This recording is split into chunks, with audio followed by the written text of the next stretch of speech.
Praise అలాడ్ దేవుడికి స్తోత్రం. ఈ వీడియో చూస్తున్న మీకు అందరికీ ప్రభువైన యేసుక్రీస్తు వారి పరిశుద్ధ నామములో నా హృదయపూర్వకమైన వందనాలు. దేవునికి స్తోత్రాలు. మీకు శుభములు కలుగును గాక. దేవుడికి స్తోత్రం. ప్రియ దేవుడి ప్రజలారా, క్రైస్తవులపై జరుగుతున్నటువంటి అన్యాయాలు, అక్రమాలు, దాడుల విషయంలో మీకు తెలుసు, సేవకులను ఎంతో మందిని ఇబ్బంది పెడుతున్నారు, హింసిస్తున్నారు. మందిరాలపై, దేవుని బిడ్డలపై మతోన్మాదులు రోజు రోజుకు చెలరేగిపోతున్నారు. నా దేవుడి ప్రజలారా, తమ పిల్లల వేదనను, బాధను చూసినటువంటి దేవుడు మన పక్షమున మనకు న్యాయం జరిగించేటువంటి శుభవచనాలను, శుభవార్తలను మన ముందుకు తీసుకొచ్చాడు. అదేంటంటే మీరు చూడొచ్చు, మీరు ఇక్కడ చదవచ్చు. ప్రార్థన మందిరాలపై దాడులకు పాల్పడే నిందితులకు 2 ఏళ్ల నుంచి 20 ఏళ్లకు పెంచేలా కఠిన జైలు శిక్ష అట. ఎన్ని సంవత్సరాలు? 2 సంవత్సరాల నుండి 20 సంవత్సరాలు. ఎవరికి కఠినమైన జైలు శిక్ష? సేవకులను ఇబ్బంది పెట్టి మందిరాల జోలికి వచ్చి మత గొడవలు పెట్టే మతోన్మాదులకు ఎన్ని సంవత్సరాలు? 2 సంవత్సరాల నుంచి 20 ఏళ్ళు పెంచారండి. దేవుడికి స్తోత్రం.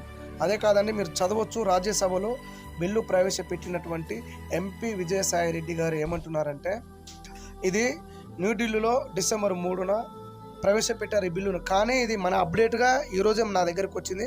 ఇప్పుడే దీన్ని వెంటనే ప్రార్థన పూర్వకంగా ఈ వీడియోని నేను మీ ముందుకు తీసుకురావాలని ప్రభు ఆలోచన ప్రకారంగా మీ ముందుకు తీసుకొచ్చాను. మీరు ఇక్కడ చూడొచ్చు, ఈ విషయాన్ని మీరు చదవచ్చు.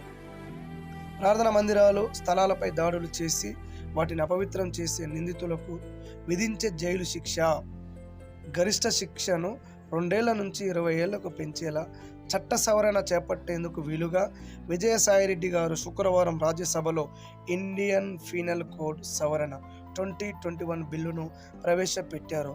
ఈ బిల్లు వలన టెంపుల్ డిస్ట్రక్షన్ పార్టీ టీడీపీ అరాచకాలను తెరదించి సమాజంలో శాంతి సామరస్యతలను కాపాడవచ్చని ఆయన అన్నారు. దేవుడికి స్తోత్రం. చూడండి, విజయసాయిరెడ్డి గారు క్రైస్తవుల పక్షమున దేవుడు తనను ఏర్పాటు చేసుకొని మనకు న్యాయం జరిగించాలని దేవుడు తనని వాడుకున్నటువంటి ఒక పాత్ర.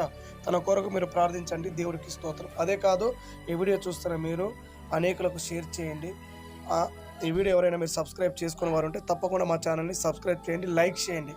దేవుడికి స్తోత్రం. ప్రియ దేవుడి ప్రజలారా, చాలామంది సేవకులు మతోన్మాదులకు భయపడి ప్రాణాలకు తెగించేవారు ఉన్నారు, ప్రయాసపడేవారు ఉన్నారు. కానీ కాస్త వేదన, బాధను కలిగించి స్వార్థ ప్రకటించాలంటే, దేవుని స్వార్థను ప్రకటించాలంటే చాలామంది భయపడుతున్నారు. కానీ ఈ విషయాన్ని మీరు దృష్టిలో పెట్టుకొని ప్రార్థించండి.